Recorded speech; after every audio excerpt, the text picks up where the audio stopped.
You are under attack, not by swords, not by invading armies, not by assassins in the night, but by stress, by anger, by the endless deafening noise of a society entirely designed to break you. Look around. Every single day the world tries to steal your peace. And most days you let it. You wake up, you check a glowing rectangle, and within 5 seconds your heart rate spikes.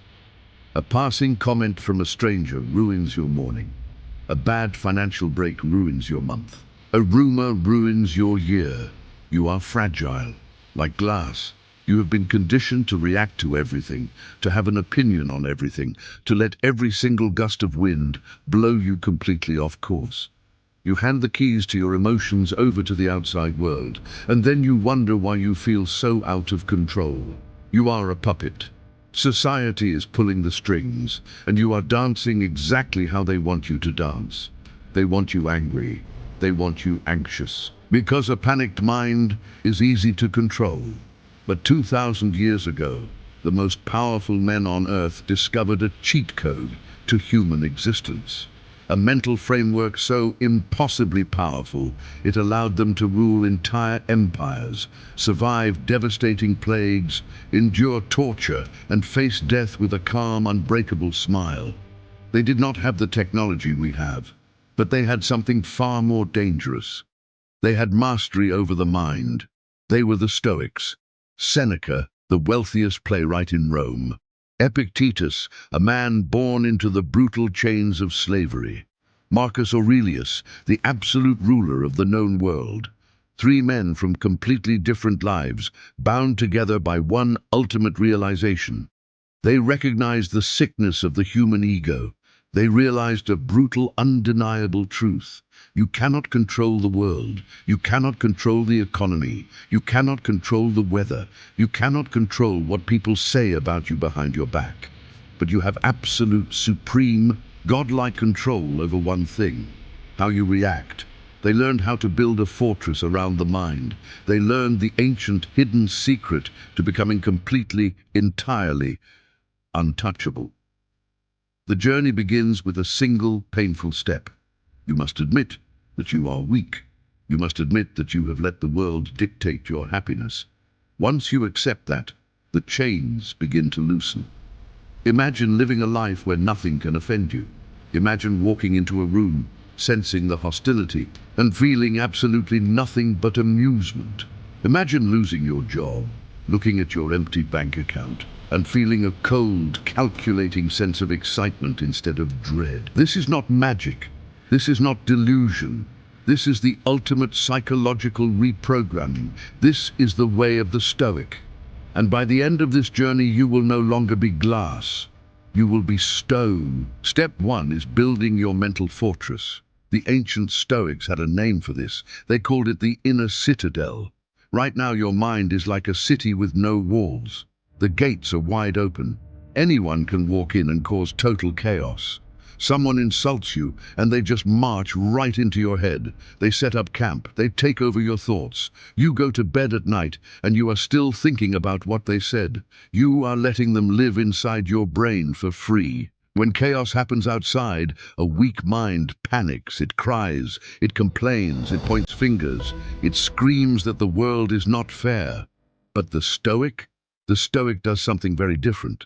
When the storm hits, the Stoic simply turns around, walks inside their fortress, and locks the heavy iron gates. Inside this fortress, nothing can hurt you. It is totally quiet. It is totally safe. Insults bounce off the thick stone walls. Bad news crashes against the iron gates and turns to dust. To become untouchable, you must stop fighting the storm outside. You cannot punch the wind. You cannot scream at the rain. It will not listen. You must build your walls inside. Most people think this means having no emotions. They think it means acting like a robot. That is completely wrong. It means having emotions, but refusing to let them control your actions. It is the ultimate power move. Think about your enemies. Think about a bully. Think about anyone who has ever tried to make you look foolish. When they insult you, what do they want? They want a reaction. They want to see your face turn red. They want to see you get mad. They want to see you bleed. They feed on your anger. So, what happens if you give them nothing? What happens if you stay completely silent? By staying quiet, by staring back at them with cold, dead eyes of stone, you take away all their power. You cut off their food supply. Silence is a weapon. When you refuse to react, you become a mirror. You reflect their own weakness right back at them. They will squirm, they will panic, they will feel incredibly stupid, because they will realize in that moment that they have absolutely zero power over you. Nobody can embarrass you without your permission. Nobody can insult you unless you let the insult inside the gate. They are just making noises with their mouths. That is all an insult is, just noise. Lock your gates, let them make noise, let them scream outside. You are safe inside the stone. Building a thick wall is not enough. If you want to be a true force of nature, you must fundamentally change how you look at pain. You must change how you look at bad luck. The Stoics had a secret phrase for this. 2 words that change everything. Amor Fati. It means to love your fate. Notice it does not say just accept your fate. It does not say put up with your fate. It says love it, embrace it. When a fire comes to test you, you must learn to love the flames. Think about a tiny candle flame. If a strong wind blows on a candle, the flame goes out instantly. The wind puts it out completely. But now, think about a massive roaring bonfire. When the wind blows on a massive bonfire, what happens? The wind does not put it out. The wind makes it bigger. The fire uses the wind as fuel. It consumes everything in its path. You must become the bonfire. Obstacles do not stop you. Obstacles become your fuel. Most people run away from hard times. When something goes wrong, they look up at the sky and cry. They say, "Why is this happening to me? This is not fair."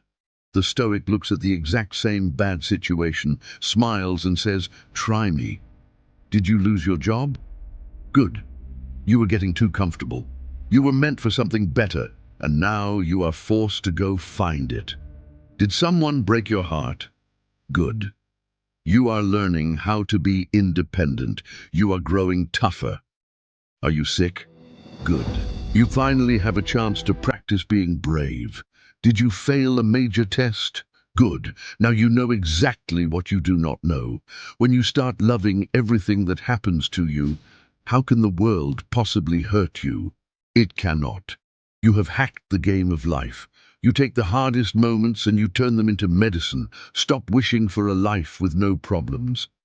An easy life makes you soft. An easy life makes you weak. Stop praying for the strength to survive when things are hard. Love the fire. Let it burn away all your weakness. Let it forge you into iron. We have reached the final secret, the peak of the mountain. It is the one thing that every single human being tries to ignore. Death. The Stoics kept the thought of death in their minds every single day. They called it Memento Mori. Remember that you must die. Remember that your time is running out. To a weak mind, this sounds sad. It sounds scary. But to a strong mind, it is the ultimate freedom. It is the key to letting go of all your stress. Think about the things that made you mad yesterday.